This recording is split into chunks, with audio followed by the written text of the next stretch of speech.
Good evening everybody, a very good evening to all the students and we are live।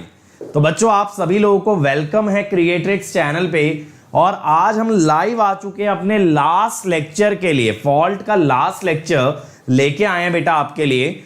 इस lecture के अंदर हम लोग क्या डिस्कस करने वाले हैं? आज हम डिस्कस करने वाले हैं बच्चा न्यूट्रल ग्राउंडिंग। तो यहां पे हम ये देखने वाले हैं न्यूट्रल को ग्राउंड करना क्यों जरूरी है। जो स्टार कनेक्शन के अंदर न्यूट्रल टर्मिनल होता है उसमें ऐसी क्या मजबूरी होती है, ठीक है, उसमें ऐसी क्या मजबूरी होती है कि उसको ग्राउंड किया जाता है, ठीक है। प्रिंस बेटा लेजेंड लॉन्च होंगे, may be this week only will launch him. The only problem is the legal agreement, जो कि टाइम ले रहा है। आपको पता है लॉयर्स के काम इतनी जल्दी नहीं होते हैं, but definitely this week we are trying to launch him, है ना। In the night also I will take up the status update कि भाई क्या हुआ है क्या नहीं। और बाकी इलेक्ट्रिकल ईसी के लिए स्पेसिफिकली भी बहुत सारे सरप्राइजेस प्लान्ड हैं। बहुत जल्द मैं आपको बहुत सारे लोगों से इंट्रोड्यूस कराने वाला हूं, ठीक है। चलो तो let's get started dear students. सबसे पहले let me introduce myself my dear friends. My name is Ankit Goyal. I got AIR1 twice in GATE in 2014 and 2018.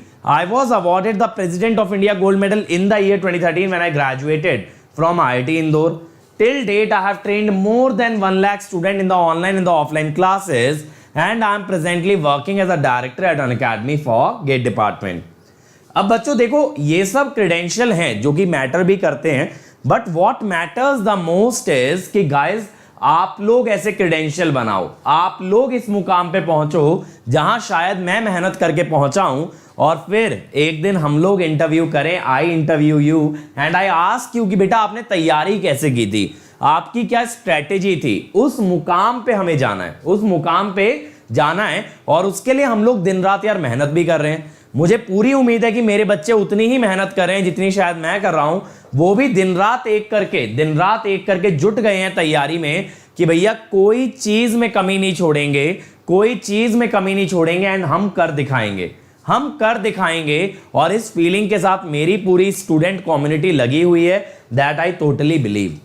अब बेटा देखो आपकी रैंक अगर आपको लानी है and you can't afford Unacademy subscription, तो बच्चा आप सिर्फ यूट्यूब के थ्रू तैयारी मत करो।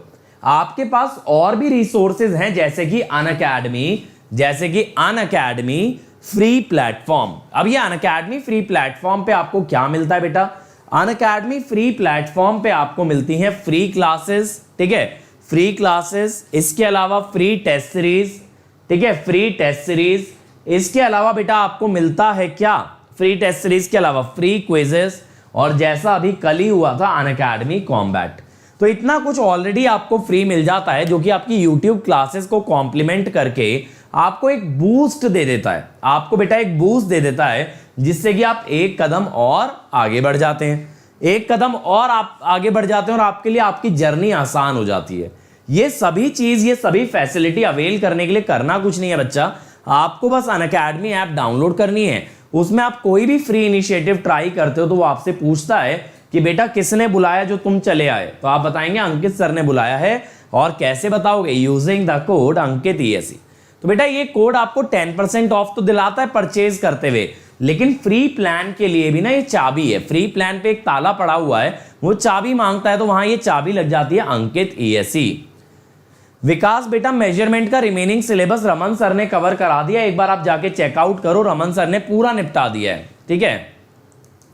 अब इसके अलावा यार देखो ये जो टाइनी URL है, यहां पे आपको मेरी सारी स्पेशल क्लासेस मिल जाएंगी, जितनी भी क्लास मैंने आज तक ली है। जैसे आप लोगों को जो है ना, एक तो लोड फ्लो एनालिसिस कवर करना पड़ेगा ये पावर सिस्टम वाले फोल्डर से, और एक पावर सिस्टम प्रोटेक्शन, क्योंकि अभी ये जो लेक्चर सीरीज चल रही है इसमें मैं स्टेबिलिटी तक आपको कवर कराऊंगा। और इसके अलावा बाकी के दोनों टॉपिक मैंने इसी ईयर पढ़ाए हैं और आपको ये पावर सिस्टम फोल्डर में मिल जाएंगे, ठीक है। क्योंकि जैन ऑनवर्ड्स हम लोग एक नया इनिशिएटिव लेके आ रहे हैं, तो we need time for that.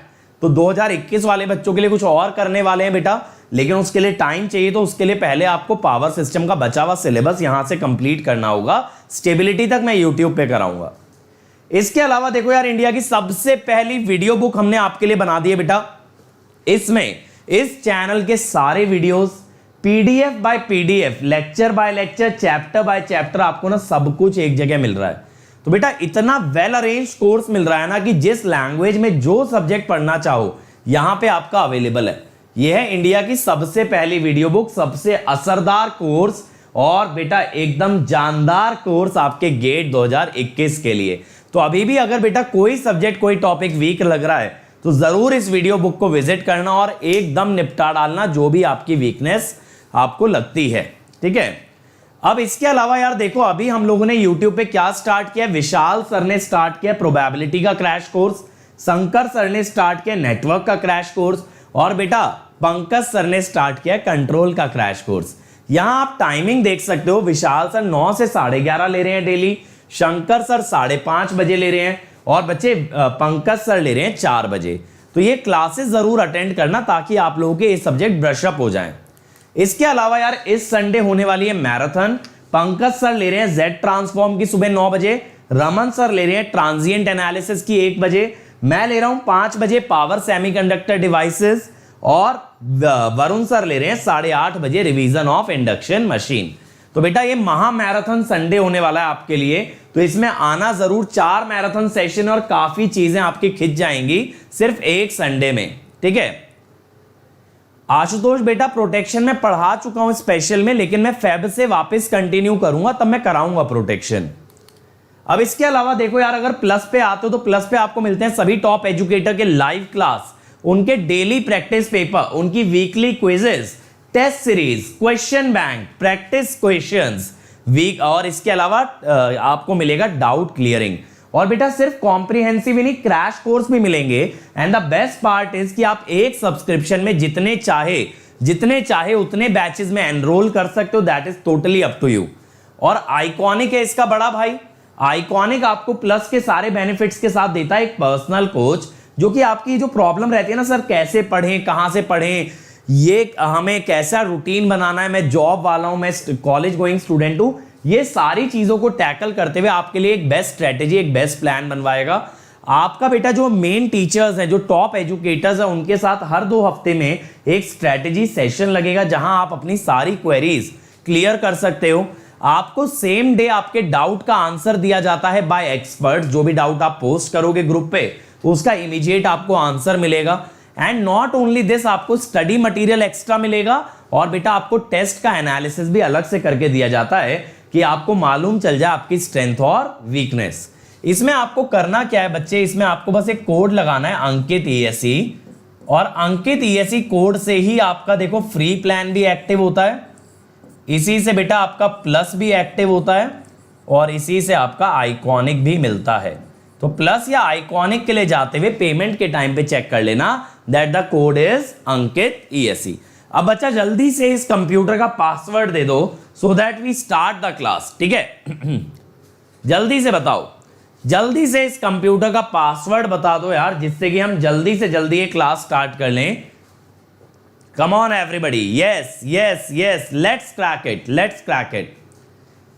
अब यार देखो एक क्वेश्चन से आज शुरू करेंगे, आज थोड़ा सा पैटर्न बदल रहे हैं, आज क्वेश्चन से शुरू करते हैं, ठीक है। A star 100 MVA 18 kV alternator with isolated neutral, यानी न्यूट्रल ग्राउंडेड नहीं है, has positive, negative and zero sequence impedance, a LG fault occurs on phase A of alternator under no load, what is the voltage of phase B and C। अब देखो यार अगर मैं यहां पे आपका सीक्वेंस नेटवर्क्स को जोड़ के सर्किट बनाऊं फॉर LG फॉल्ट, और बच्चों लड़ाई नहीं करना है चैट के अंदर, ध्यान दो, काफी अच्छी बात यहां पे सिखाने वाला हूं, सीखने पे ध्यान दो। देखो ये हो गया आपका पॉजिटिव सीक्वेंस रिएक्टेंस, ये हो गया मेरे भाई आपका नेगेटिव सीक्वेंस रिएक्टेंस, ये हो गया जीरो सीक्वेंस। लेकिन मेरे भाई जीरो सीक्वेंस में ना ये बताया न्यूट्रल अनग्राउंडेड है,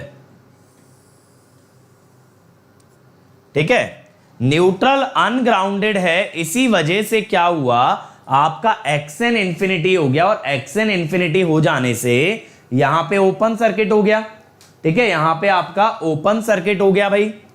अब क्या होगा ध्यान से देखो, जब आपकी ये लूप ओपन हो गई तो यहां पे आने वाला करंट क्या हो गया, जीरो हो गया ना, जीरो हो गया। यानी आप ये कह सकते हो इन एलजी फॉल्ट, ध्यान से समझ लो, in LG fault without neutral grounding, without neutral grounding IA1 is zero, और इसके कारण बेटा IF जो कि 3 टाइम्स IA1 होता है दैट इज ऑल्सो जीरो। अच्छा देखो इसके अंदर ना एक चीज हमने मिस कर दी है यार, इसके अंदर हमने एक चीज मिस कर दी है, वो मैं बना देता हूं आप लोगों के लिए।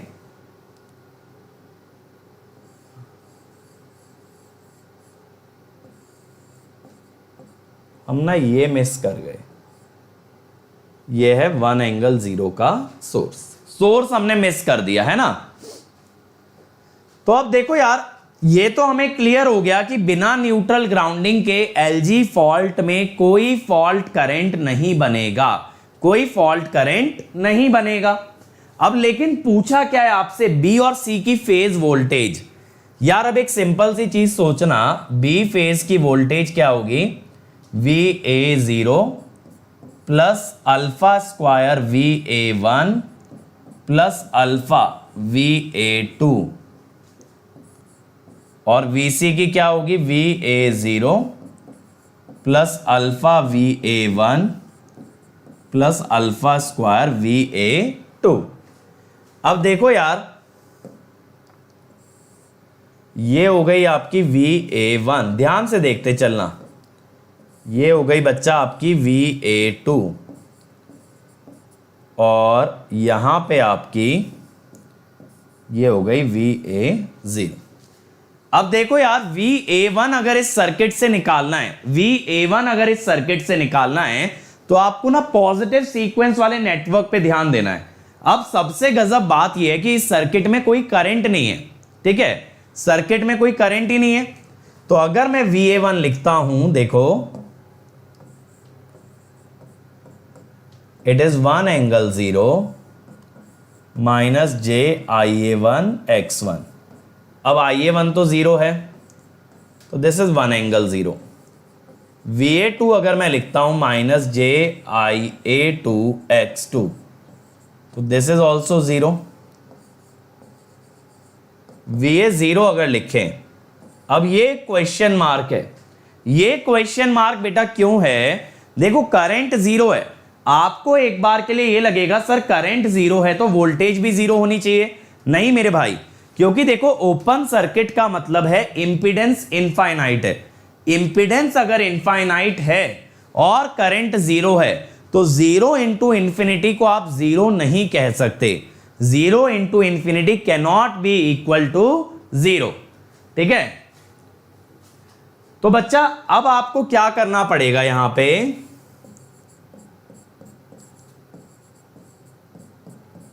और मेरे भाई थैंक यू गेमिंग, बढ़िया चल रहा है, आप बताओ आपका कैसा चल रहा है भाई। अब देखो यहां पे 1 प्लस 0 प्लस VA0, तो VA0 इज -1, ये आ गया है ना। अब देखो दो वैल्यूज हमारे, तीनों वैल्यूज हमारे पास आ गई। अब मैं यहां पे ना आपको VB और VC निकाल के बताता हूं, एक बहुत बढ़िया रिजल्ट आपको मालूम चलेगा। VB क्या होगा, VA0 यानी -1 प्लस अल्फा स्क्वायर VA1 और फिर 0,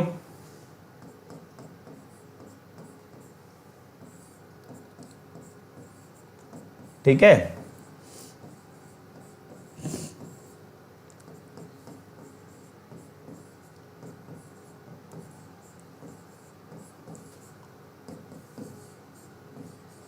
ये आया √3, इसमें से कॉमन आ गया तो ये हो गया cos 30 और ये हो गया sin 30, और माइनस अगर करेंगे ये बन गया √3 पर यूनिट, ठीक है, √3 पर यूनिट।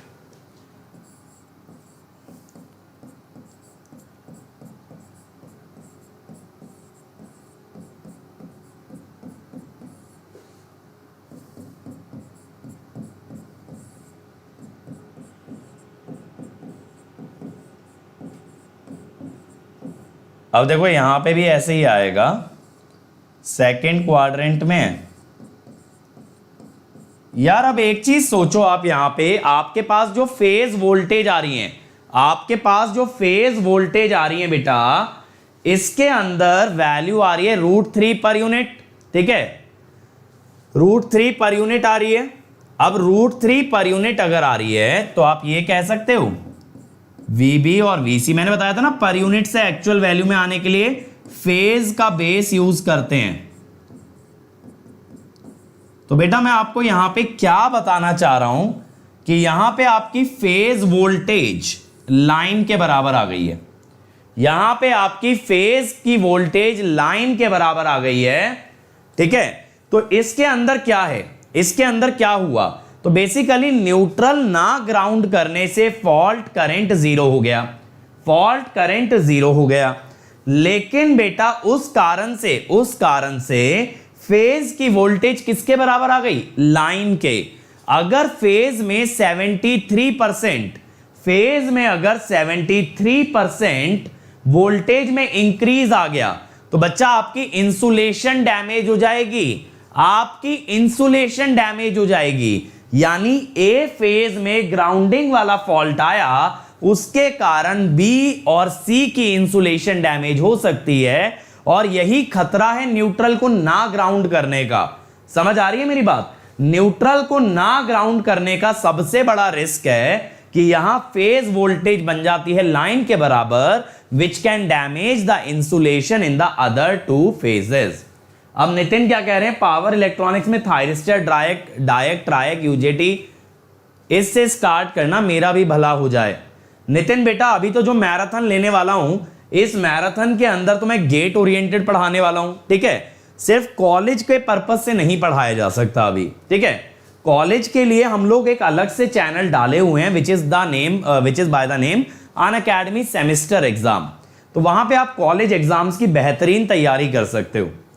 ठीक है, चल ये क्लियर हुआ सबको। तो यहां से हमें यह समझ आता है कि न्यूट्रल ग्राउंडिंग का इंपॉर्टेंस क्या है। समझ आ रही है ना बात? न्यूट्रल ग्राउंडिंग का इंपॉर्टेंस क्या है कि यहां पे फेज वोल्टेज लाइन के बराबर आ जाती है, जिस कारण से इंसुलेशन डैमेज हो सकती है। ठीक है,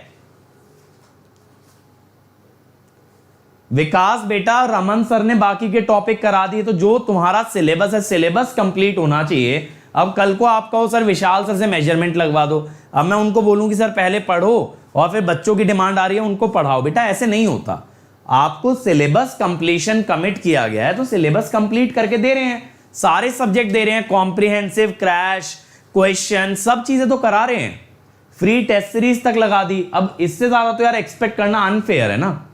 चलो अब देखो न्यूट्रल ग्राउंडिंग पे आते हैं। न्यूट्रल ग्राउंडिंग, तो हमें यह तो समझ आ गया कि न्यूट्रल ग्राउंडिंग का इंपॉर्टेंस क्या है। हेमलता बेटा वीडियो को पीछे करके देखो, मैंने बताया है पीडीएफ कहां मिलता है, थोड़ा सा वीडियो को रिवाइंड करके देखो शुरुआत में। अब देखो यार, whenever phase voltage magnitude is increased to line voltage, then insulation flashover takes place such that conductor gets connected to ground। ठीक है, तो बेटा ये चीज अभी मैंने आपको बताई कि यहां पे फेज वोल्टेज लाइन के बराबर आ गया। अब फेज अगर लाइन के बराबर आ गया तो जो आपकी टावर और कंडक्टर के बीच की इंसुलेशन है उसके अराउंड बन जाएगी आर्क। आर्क अगर बन गई उसके अराउंड तो उसमें से करंट फ्लो करके जाएगा और वो करंट टावर में जाके फिर किस में घुस जाएगा, ग्राउंड में।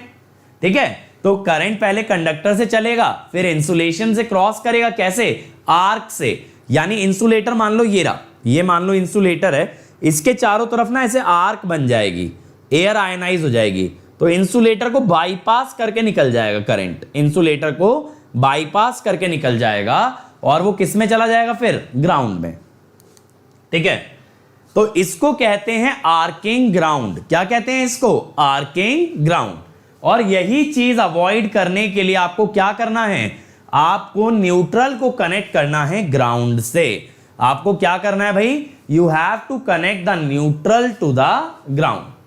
चमका यहां तक भाई, जल्दी से बोल दो मेरे बच्चों, चमका कि नहीं चमका ये चीज सबको क्लियर हुई कि न्यूट्रल को ग्राउंड से कनेक्ट करना क्यों जरूरी है, क्योंकि बेटा otherwise phase voltage becomes equal to line which can damage the insulation. अब न्यूट्रल ग्राउंडिंग पे आते हैं यार। देखो यहां पे मैंने एक आइसोलेटेड न्यूट्रल लिया है, यहां पे मैंने एक आइसोलेटेड न्यूट्रल लिया है और ये मैंने एलजी फॉल्ट दिखाया है। क्या दिखाया है आपको? एलजी फॉल्ट, ठीक है। और यहां पे हमने सी फेज को ग्राउंड कर दिया है, सी फेज को ग्राउंड कर दिया है by means of a LG fault. अब यार देखो क्या होता है, ये जो आपके इंपिडेंसेस है ना, ये आपके शंट कैपेसिटेंस है लाइन के, ये क्या है आपके शंट कैपेसिटेंस। अब मान लो आपकी ट्रांसमिशन लाइन या आपका सिस्टम नो लोड पे है, नो लोड पे है मेरे भाई, अगर तो आपका कौन सा करंट फ्लो करेगा सिस्टम में? कौन सा करंट फ्लो करेगा? Line charging current. ये तो आप जानते हो ना, मैंने ट्रांसमिशन लाइन में भी पढ़ा रखा है कि नो लोड पे जाता है लाइन चार्जिंग करंट, ठीक है, लाइन चार्जिंग करंट। तो अब देखो लाइन चार्जिंग करंट जो होता है that always leads the voltage bye 90 degree. तो देखो ये आपका VA है, ये आपका VB है और ये आपका VC है। इससे लाइन चार्जिंग करंट 90 डिग्री आ गया। VB से IB इस टाइप से 90 और VC से IC ऐसे 90। ये हेल्दी सिस्टम के बारे में मैं बात कर रहा हूं, अभी फॉल्ट नहीं ले रहा हूं मैं। किसकी बात कर रहा हूं? एक हेल्दी सिस्टम की, यानी विदाउट एनी फॉल्ट। अब यार यहां पे जो लाइन चार्जिंग करंट है ना आपके, कितने होंगे? लाइन चार्जिंग करंट का फॉर्मूला मैंने भाई कई बार बता दिया है। क्या होता है सर? ये होता है ओमेगा CPH VPH, यही होता है ना, omega CPH VPH, omega CPH VPH, ठीक है भाई। सागर एक बार विशाल सर का बेटा मैथ्स निपट जाता है, वो आपका सिग्नल का क्रैश कोर्स स्टार्ट करने वाले हैं और काफी फास्ट ट्रैक वे में कवर करने वाले हैं, डेली ज्यादा क्लासेस लेके, ठीक है। चिंता मत करो बेटा, जो कमिटमेंट है पूरा किया जाएगा, no matter what is the cost, ठीक है, पूरा किया जाएगा। तो ऐसा बिल्कुल मत सोचा करो कि आपको कुछ कमिटमेंट किया तो उसमें अधूरा रखेंगे। तो ये 3 करंट आते हैं, लेकिन मेरा इंटरेस्ट ये जानने में है कि जब फॉल्ट आ जाएगा तब क्या होगा, जब फॉल्ट आ जाएगा तब क्या होगा। देखो यार फॉल्ट आ जाने से क्या हुआ, अगर मैं आपसे ये बोलूं कि इस पॉइंट का voltage with respect to ground क्या होगा, देखो ये ग्राउंड है ना, इस पॉइंट का voltage with respect to ground क्या होगा? आप कहोगे सर VAN माइनस CN। देखो ऐसा सोच लो, इस पॉइंट का वोल्टेज VAN, इस पॉइंट का वोल्टेज VCN, तो दोनों का डिफरेंस क्या हुआ? VAN minus CN। या फिर आप KVL लगा लो, या फिर आप KVL लगा लो यहां से लेके A तक पूरा KVL लगा दो। तो अब हम क्या कहते हैं? During fault the voltage of phase C will become 0 because it is connected to ground. तो A और B का वोल्टेज क्या होगा? A का वोल्टेज होगा AN minus CN which is VAC, और B का वोल्टेज क्या होगा? BN minus CN which is VBC। और यही तो मैंने आपको बताया था, यही तो अभी हम देख के आए हैं भाई कि phase voltage become equal to line voltage, phase voltage become equal to line voltage, है ना। अभी यही चीज हम देख के आए हैं,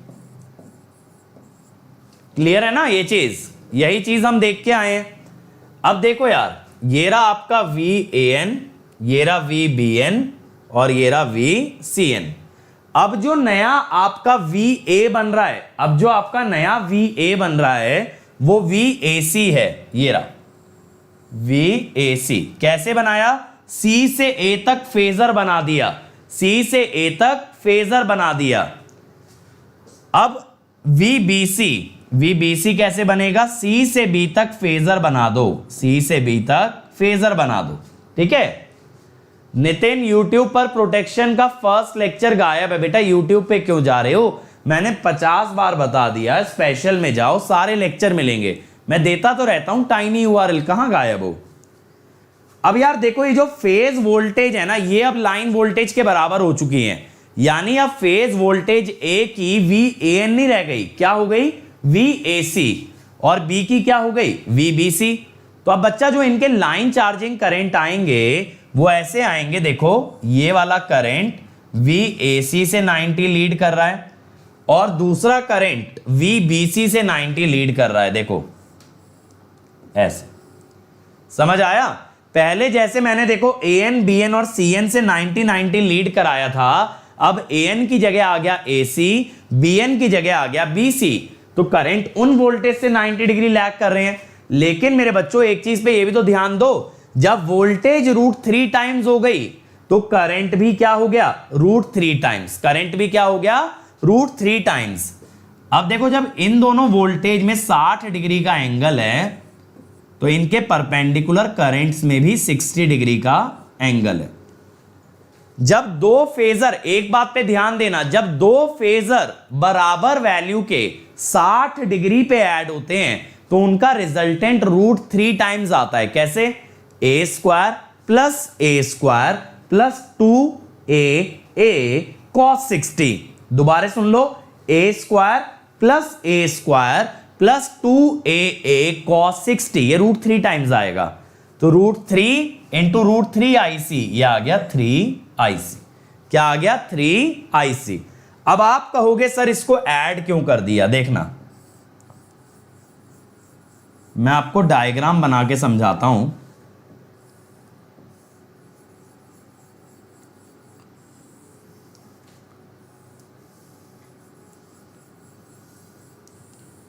क्या हुआ है ना, देखो यहां पे आपके एक कैपेसिटर लगा था, यहां पे आपके एक कैपेसिटर लगा था। अभी तीसरे वाले को तो भूल जाओ। अब मैंने आपसे ये बोला यार कि इस पॉइंट का वोल्टेज ग्राउंड के रेस्पेक्ट में हो गया है VAC, इस पॉइंट का वोल्टेज ग्राउंड के रेस्पेक्ट में हो गया है VBC। इस वजह से यहां पे जो करंट आ रहा है √3 IC, √3 IC, तो यहां से बेटा जो करंट चला होगा दैट विल बी 3 IC। ठीक है, ये दोनों को मैंने ऐड कर दिया है, ये दोनों करंट्स को मैंने ऐड कर दिया है, समझ गए ना। ये दो वायर में करंट अगर √3 IC है तो KCL के हिसाब से तीसरी वायर में कितना आ गया 3 IC। ऐसा मत कहना सर 2√3 आना चाहिए था, बेटा स्केलार्स नहीं है फेजर है, तो फेजर की तरह ऐड करोगे, तो ऐसा मत कहना √3 + √3 इज 2√3, नहीं ऐसी गलती नहीं। क्लियर हुआ यहां तक? यहां तक क्लियर है? तो अब देखो यार ओवरऑल अगर बात करें तो दो समस्याएं हो गई हैं। दो समस्याएं क्या हो गई हैं? न्यूट्रल ना ग्राउंड करने से फेज वोल्टेज की वैल्यू हो गई है लाइन के बराबर, और दूसरी समस्या क्या हो गई है? दूसरी समस्या हो गई है लाइन चार्जिंग करंट फ्लो करने की, कि लाइन चार्जिंग करंट हो गया है 3 गुना। समझ रहे हो ना, दो समस्याएं हैं, phase voltage is equal to line, और secondly the line charging current becomes 3 times. तो अब बेटा न्यूट्रल ग्राउंडिंग में ना इस प्रॉब्लम को ही रिजॉल्व करना है, न्यूट्रल ग्राउंडिंग के अंदर यही समस्या का समाधान करना है, और यही इसीलिए टॉपिक इंपॉर्टेंट है। प्रैक्टिकल सिग्निफिकेंस समझ आया? न्यूट्रल ग्राउंडिंग का सिग्निफिकेंस समझ आया सब लोगों को कि न्यूट्रल ग्राउंडिंग क्यों करना जरूरी है? समझ गए ना, वरना फॉल्ट एक फेज में आएगा और बाकी दोनों फेज की इंसुलेशंस को डैमेज कर जाएगा, उन्हें भी टावर से जोड़ देगा, तो LG फॉल्ट तुरंत बन जाएगा 3 फेज फॉल्ट। समझ रहे हो, LG फॉल्ट की वजह से बाकी दोनों की अगर इंसुलेशन डैमेज हो गई तो बाकी दोनों फेज में भी फॉल्ट आ गया, तो एक single line to ground fault हो जाएगा 3 फेज फॉल्ट। तो ऐसा नहीं होना चाहिए।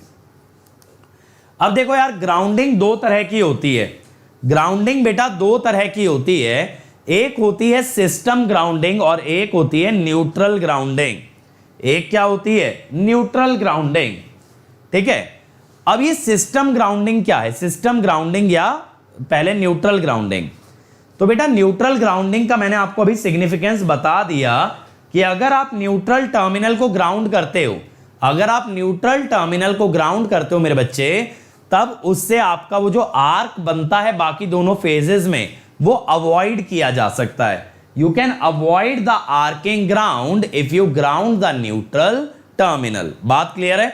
If you ground the neutral terminal you can avoid any sort of arcing ground. ठीक है, ये चमका सिस्टम ग्राउंडिंग, और इसी को बोलते हैं न्यूट्रल ग्राउंडिंग। न्यूट्रल ग्राउंडिंग का सिग्निफिकेंस तो मेरे हिसाब से सब लोगों को क्लियर है। अब दूसरी होती है यार इक्विपमेंट ग्राउंडिंग और सेफ्टी ग्राउंडिंग। अब ये क्या होता है, आपने ये देखा होगा बहुत बार हमारे पास जो चार्जर होते हैं लैपटॉप के, जो प्लग होते हैं, उनके अंदर 3 पिन होते हैं। 3 पिन का क्या सिग्निफिकेंस होता है यार? दो तो क्या होता है, 2 तो आपके लाइव वायर्स होते हैं, यानी एक से करंट आता है और एक से करंट वापस जाता है। और तीसरा किस लिए होता है? तीसरा आप कहते हो अर्थिंग के लिए है, उसी को कहते हैं इक्विपमेंट ग्राउंडिंग या सिस्टम ग्राउंडिंग। ठीक है, एक बार मैं आपको ना कोई 3 पिन वाला प्लग दिखाता हूं जिससे कि you will be able to understand better. Just give me a minute, रुको दूसरा कोई प्लग निकालते हैं। लेट मी सी।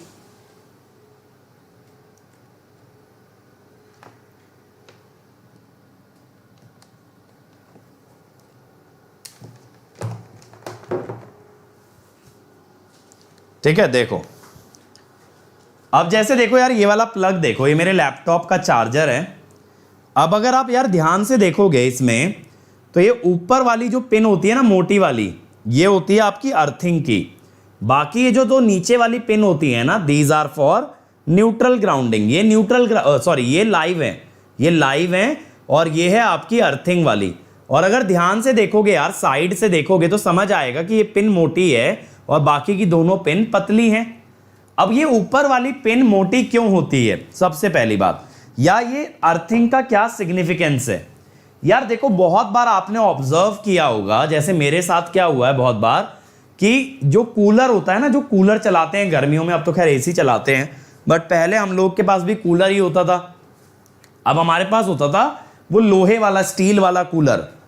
उसको जैसे ही हाथ लगाओ ना, बहुत बार क्या होता था, करंट लगता था। और उसका सिंपल सा रीजन क्या था, देखो जैसे यहां पे लग रहा है ना करंट, यहां देखो ये इसने हाथ लगाया और ये झटका लग गया। तो इसके पीछे रीजन क्या है? इसके पीछे रीजन क्या है बेटा? इसके पीछे रीजन ये है कि जब हमने इस पे जो भी चार्ज एक्यूमुलेटेड था, जैसे ही इस पे देखो कोई चार्ज एक्यूमुलेटेड था और हमने हाथ लगाया, तो इस चार्ज को एक पाथ मिल गया ग्राउंड में जाने का। ग्राउंड में जाने का। और अगर ऐसा हो गया तो वो हमारी बॉडी से फ्लो करेगा, और जब वो हमारी बॉडी से फ्लो करेगा तो हमें शॉक लगेगा। तो इसीलिए तो कहते हैं किसी मेटल का काम करते हुए रबर स्लीपर्स पहन लेने चाहिए, because rubber in an insulator, तो वो अलाउ नहीं करेगा करंट को ग्राउंड में जाने के लिए। समझ रहे हो ना, वो अलाउ नहीं करेगा, इसीलिए रबर स्लीपर्स पहन लेते हैं बहुत सारे लोग। लेकिन मेरे बच्चे बात यह है कि फिर ये ग्राउंडिंग क्यों करते हैं, अर्थिंग क्यों करते हैं? अर्थिंग इसलिए करते हैं ताकि बॉडी पे जितना भी स्टोर्ड चार्ज है, जो उसके सरफेस पे जमा हो गया है, वो चार्ज को एक रास्ता देना है कि वो अर्थ में अपने आप चला जाए। अगर वो पहले से अर्थ में चला गया तो मेरी बॉडी के थ्रू नहीं जाएगा। समझ रहे हो? हमें क्या करना है, जो भी बॉडी पे डिपॉजिटेड चार्ज है उसे अर्थ में भेजना है। और अगर उसे अर्थ में भेजना है तो it needs a low resistance path. कोई भी करंट क्या लेता है? Low resistance path.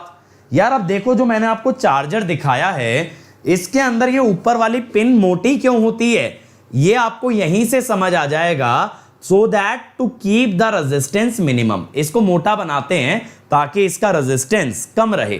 ठीक है, रेजिस्टेंस कम रहना चाहिए। लेकिन आप कहोगे सर देखो लेंथ भी तो लंबी है, ध्यान से देखना, लेंथ लंबी दिख रही है इस पिन की, दिख रही है, बाकी दोनों से लंबी है।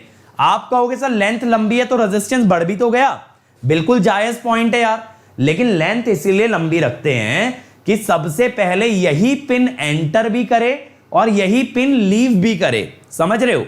जब हम बॉडी इस चार्जर को सॉकेट में घुसाएंगे जब हम इस चार्जर को सॉकेट में घुसाएंगे तो ये पिन सबसे पहले कनेक्ट होगी। जैसे हेमलता यार चैट को स्पैम मत करो, कोई चीज समझा रहा हूं समझाने दो, नहीं अभी ब्लॉक कर दिए जाओगे।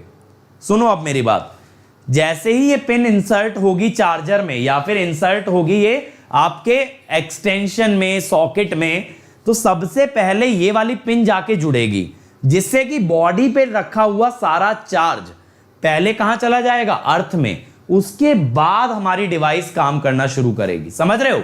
तो ये क्वेश्चन ना आपसे इंटरव्यू में पूछ सकते हैं कि आपके 3 पिन प्लग की अर्थिंग वाली पिन मोटी क्यों होती है? To keep the resistance minimum.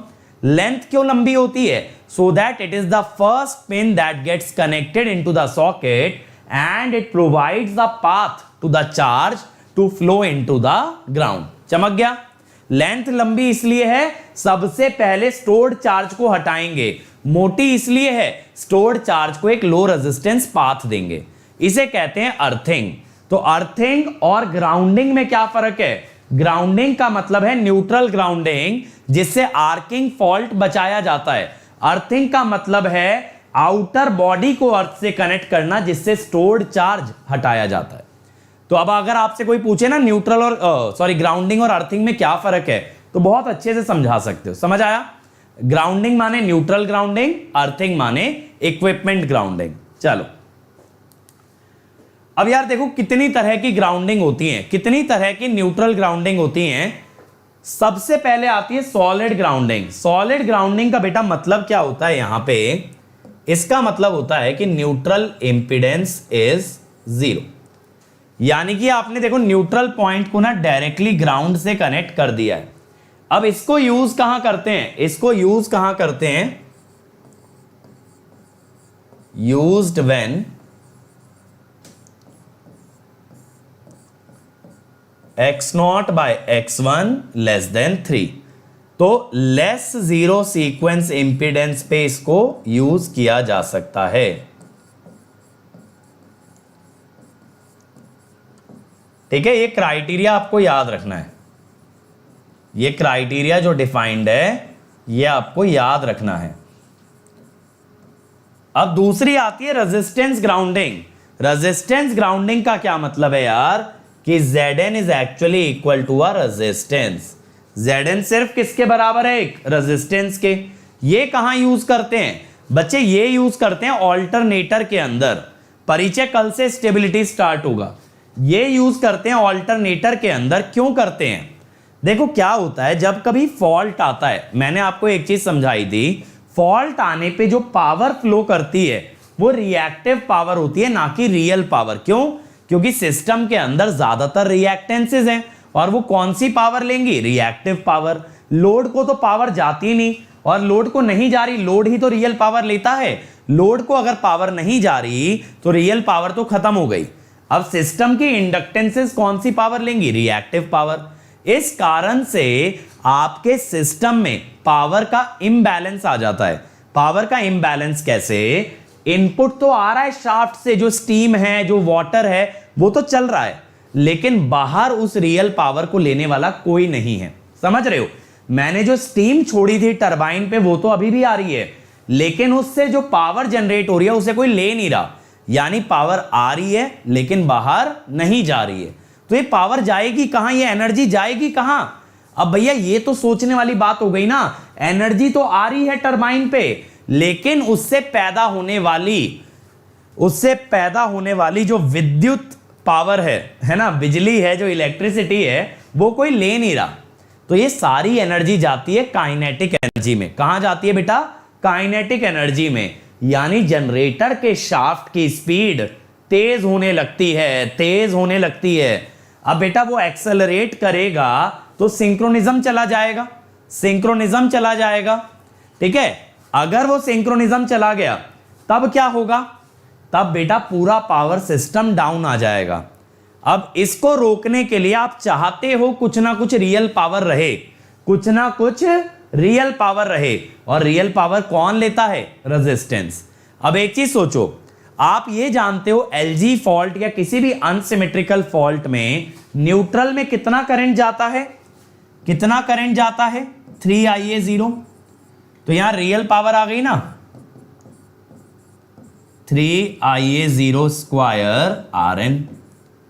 तो रियल पावर हो गई नॉन जीरो, तो इससे एक्सेलरेशन हो गई कम। तो अब अगर आपसे कोई पूछे जनरेटर में रेजिस्टेंस क्यों लगता है न्यूट्रल में, वो स्टेबिलिटी इंप्रूव करने के, ठीक है, वो स्टेबिलिटी इंप्रूव करने के काम में आता है, ठीक है, वो स्टेबिलिटी इंप्रूव करने के काम में आता है। तो इस पॉइंट पे ना वापस से लौटेंगे, जब स्टेबिलिटी पढ़ाऊंगा, स्टेबिलिटी के लास्ट लेक्चर में फिर से ये आएगा, वहां हम बात करेंगे स्टेबिलिटी सुधारने के क्या तरीके हैं। तब आप कहोगे कि resistance grounding is one of the methods to improve stability, ठीक है। ये स्टेबिलिटी के लास्ट लेक्चर में वापस आएगा आपके पास पॉइंट, तो याद रखिएगा इसे। क्लियर है? क्लियर है मेरे सभी बच्चों को यहां तक कि रेजिस्टेंस क्यों लगाया? क्योंकि फॉल्ट के दौरान सिर्फ रिएक्टिव पावर थी जिससे जनरेटर का रोटर एक्सेलरेट कर गया था।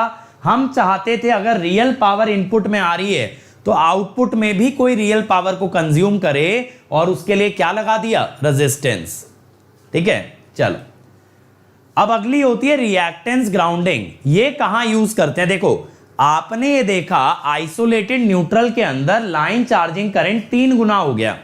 आइसोलेटेड न्यूट्रल के अंदर लाइन चार्जिंग करंट 3 गुना हो गया। अब लाइन चार्जिंग करंट किसकी बदौलत होता है? कैपेसिटर की, ठीक है, कैपेसिटर की बदौलत होता है। अब बच्चा कैपेसिटर की वजह से होता है, तो कैपेसिटर के करंट को कौन काट सकता है? इंडक्टर। सिंपल है, कैपेसिटर के करंट को कौन काटेगा? इंडक्टर। तो इसको कहां यूज करते हैं? जहां कैपेसिटिव करंट हाई होता है, जैसे सिंक्रोनस मोटर, ये ज्यादातर ओवर एक्साइटेड चलाते हैं और ये कैपेसिटर का काम करती है। Capacitor having large line charging current. और आप एक और चीज कह सकते हो, लॉन्ग ट्रांसमिशन लाइन, वहां भी चार्जिंग करंट हाई होता है। तो हम क्या कह रहे हैं यहां पे कि रिएक्टर कैंसिल्स कैपेसिटर करंट, इसीलिए इंडक्टर लगाया। इसकी जो कंडीशन है ना बेटा, वो आपकी सॉलिड ग्राउंडिंग से उल्टी है, उल्टी है। x0/x1 इज ग्रेटर देन 3, ठीक है। अमल बेटा ट्रांसफॉर्मर में ज्यादातर या तो सॉलिड ग्राउंडिंग का यूज करते हैं या फिर रिएक्टेंस ग्राउंडिंग का। अब देखो इंडक्टर कैपेसिटर भाई भाई नहीं है, दुश्मन है, ठीक है। अमित बेटा वो मैंने अनसिमेट्रिकल के लास्ट में डिराइव करा दिया है कि एलजी फॉल्ट क्यों ज्यादा सिवियर होता है सिमेट्रिकल फॉल्ट से जब जनरेटर पे आता है। इस पे तो मैंने क्वेश्चन भी करा दिया आपको, पिछले लेक्चर में क्वेश्चन कराया और पिछले से पिछले लेक्चर में डिराइव कराया। प्रिंशु बेटा इसी हफ्ते आएगा। अब आगे देखो, एक और ग्राउंडिंग होती है रेजोनेंस ग्राउंडिंग, पीटरसन कॉइल, ठीक है, या फिर आर्क सप्रेसर कॉइल। ये भी देखो है तो आपकी यही, ये भी है तो आपकी रिएक्टेंस ग्राउंडिंग ही, लेकिन यहां ना रिएक्टेंस एक पर्टिकुलर वैल्यू की लगाते हैं, यहां रिएक्टेंस एक पर्टिकुलर वैल्यू की लगाते हैं। अब देखो जैसे यहां पे ग्राउंडिंग आई तो यहां तो 0 वोल्ट हो गया ना,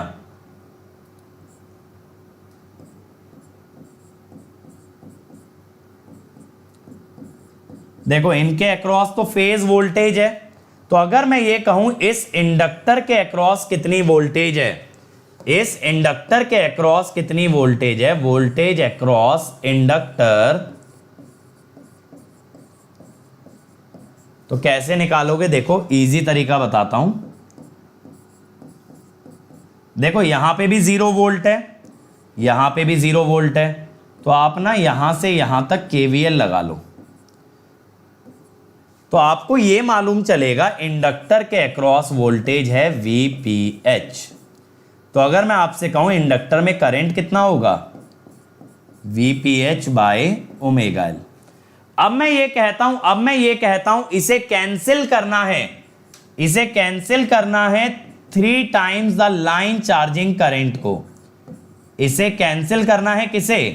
3 times the line charging current को। आपने ये देखा था यहां पे कि कितना चार्जिंग करंट फ्लो करता है, कितना चार्जिंग करंट फ्लो करता है?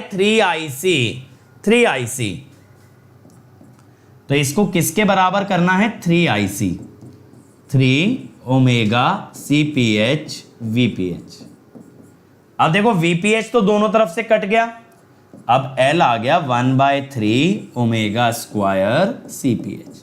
ये फॉर्मूला यार इंपॉर्टेंट है, ये फॉर्मूला इंपॉर्टेंट है न्यूमेरिकल्स के लिए। न्यूट्रल ग्राउंडिंग में मात्र एक सिंगल फॉर्मूला आपसे ये पूछा जाएगा कि भाई आर्क सप्रेसर कॉइल की इंडक्टेंस क्या होनी चाहिए, आर्क सप्रेसर कॉइल की इंडक्टेंस क्या होनी चाहिए, वो आपको लिखना है 1/3 ω² CpH, 1/3 ω² CpH। जयदीप मेरे हिसाब से बेटा नेक्स्ट टू नेक्स्ट वीक आएगा, ठीक है। न्यू एजुकेटर वाला सेशन इसी हफ्ते करने की कोशिश करूंगा मेरे बच्चों, ठीक है। और second combat next to next week आएगा। बेटा एसएससी जेई के लिए एक बार हमारे चैनल पे चले जाओ, अनअकैडमी एसएससी जेई, वहां आपको आपके क्वेश्चन का आंसर मिल जाएगा, ठीक है। चल अब देखो एक बार मैं आपको फॉल्ट समराइज करा देता हूं, जैसा आप लोगों ने बोला भी था। सबसे पहले एलजी फॉल्ट, इसका सर्किट आपको याद करना है, फिर आपको यह याद करना है EA बाय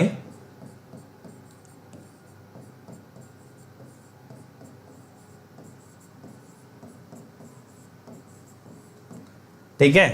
फिर आपको यह याद करना है IF is equal to 3IA1, इसके बाद S per unit is equal to IA1 per unit. ये बातें आपको एलजी फॉल्ट के बारे में याद रखनी है। अमल बेटा ट्रांसफॉर्मर्स के अंदर न्यूट्रल ग्राउंड करने का रीजन अलग होता है। आप एक बार जाके मेरा लेक्चर देखना जिसमें मैंने ऑसिलेटिंग न्यूट्रल बताया। मशीन में स्टार स्टार ट्रांसफॉर्मर पढ़ना, आपको समझ आ जाएगा।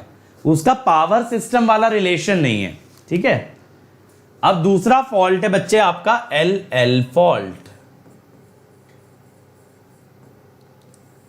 यहां पे आपको सर्किट याद रखना है, फिर IA1 is EA by Z1 plus Z2 plus ZF, ठीक है। अब ये मत कहना कि सर आपने ये नहीं बताया कि फॉल्ट्स के अंदर एक जगह लिखा दो सारे फॉर्मूले लिखा रहा हूं जो याद रखने वाले हैं,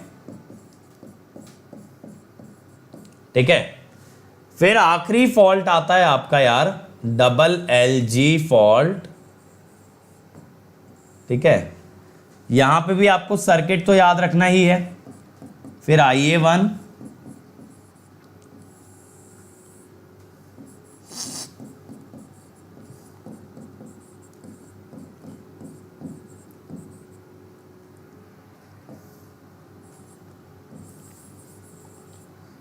Z2 पैरेलल,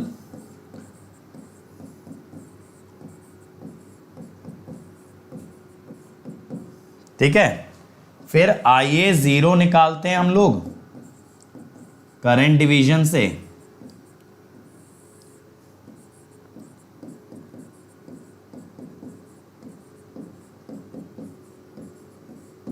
फिर IF निकालते हैं 3IA0, ठीक है भाई। अब आपको एक ही जगह ना सारे फॉल्ट के फॉर्मूले लिखा दिए। फ्लोटिंग और आइसोलेटिंग न्यूट्रल एक ही चीज होती है, ठीक है। फ्लोटिंग और आइसोलेटेड न्यूट्रल एक ही चीज है। चलो अब आ चुका है बच्चों सबसे इंटरेस्टिंग टाइम लेक्चर का, that is the quiz time. हम लोग पहुंच चुके हैं क्विज टाइम पे, तो सब लोग तैयार हो जाएं भाई। अपने दिमाग की ताले की चाबी लगा के तैयार हो जाओ, दिमाग का ताला खोल लो, क्योंकि दिमाग लगा के आंसर देना है और विद इन 15 सेकेंड्स आंसर देना है। चलो लेट्स क्रैक इट। पहला question, neutral grounding solid grounding is used when the line charging current is high, true और फॉल्स। सॉलिड ग्राउंडिंग का यूज किया जाता है जहां लाइन चार्जिंग करंट हाई होता है, ट्रू या false? Come on everybody, and the answer is false. हम क्या लिखेंगे? We use reactance grounding in such case, है ना।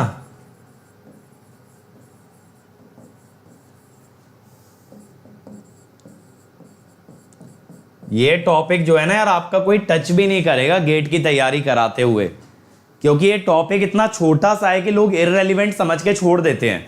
लेकिन पावर सिस्टम की स्टडी कैसे पूरी हो सकती है जब तक हम न्यूट्रल जैसे इतने इंपॉर्टेंट टर्मिनल के बारे में बात ना कर लें। अगला, resistance grounding improves the stability of generator, true और false? Resistance grounding improves the stability of generator, come on, easy है भाई, ट्रू या false?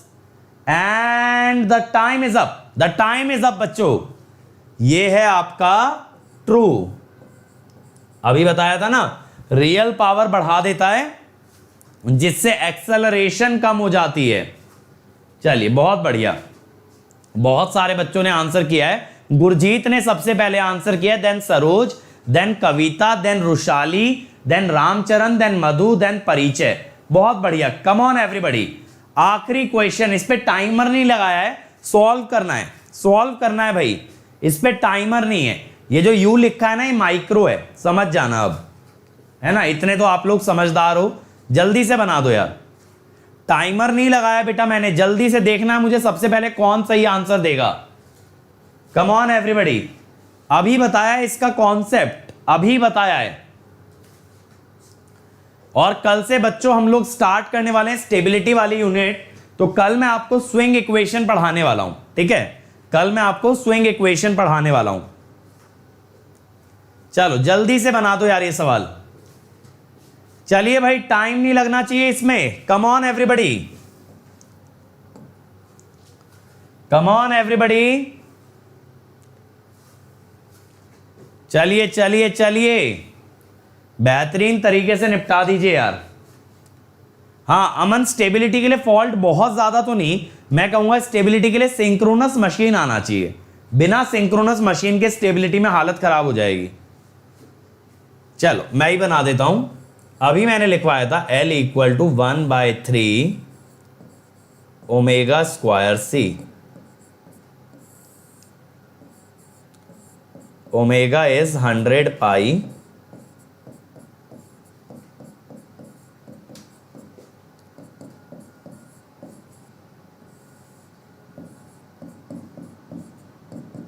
Thousand by 6 pi square,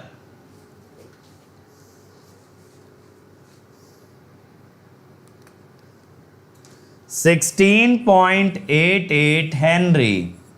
तो इस टाइप का न्यूमेरिकल फ्रेम हो सकता है, ठीक है, इस टाइप का बच्चे न्यूमेरिकल फ्रेम हो सकता है आपके लिए, तो ये फॉर्मूला आपको पता होना चाहिए, ठीक है ना, सही बनाया ना हमने। चलो क्लियर हो गया। अब देखो यार, जैसा मैंने आपको बताया प्लस पे 21 दिसंबर से स्टार्ट हो रहा है एक गेट के लिए 2022 के लिए एक टॉप एजुकेटर्स का बैच बेटा। इसमें हमारी पूरी टीम ही नहीं बल्कि साथ में शामिल होंगे हफीज सर, अजय गुप्ता सर, बीवी Reddy sir, VSR Suresh sir. तो बेटा सिर्फ और सिर्फ हमारी टीम यानी विशाल सर, मैं, शंकर सर, कामेश सर के भी अलावा और सारे एजुकेटर भी इस बैच का हिस्सा बनेंगे, तो जल्दी से जल्दी इस बैच से आप लोगों को जुड़ जाना है using the code Ankit ESE। Monday से स्टार्ट हो रहा है बेटा, आज थर्सडे ऑलरेडी हो चुका है। आप सबको मैं देखना चाहता हूं इस बैच के अंदर। इसके अलावा देखो 2023 के लिए भी हम लोग बैच लॉन्च कर रहे हैं with all the top educator बेटा। अगेन कोड एक बैच अनेक, इसमें भी आपका लग जाएगा अंकित ESE का कोड, अंकित ESE का कोड मेरे बच्चों, ठीक है। अब देखो इसके अलावा हम लोग स्टार्ट कर रहे हैं एक स्पेशल क्लास सीरीज, जल्दी जल्दी बता देता हूं यार। एक स्पेशल क्लास सीरीज स्टार्ट कर रहे हैं जो बच्चे 2022 की तैयारी कर रहे हैं, ताकि उन्हें इंजीनियरिंग का एक आइडिया दे पाएं, हम लोग उन्हें बता पाएं इलेक्ट्रिकल इंजीनियरिंग क्या है, डिजिटल कैसे पढ़ना है, एनालॉग कैसे पढ़ना है, नेटवर्क कैसे, पावर सिस्टम कैसे, ये सारे सेशन लाइन से लगने वाले हैं यार। तो that is know your basics, a complete road map to approach each subject of every branch.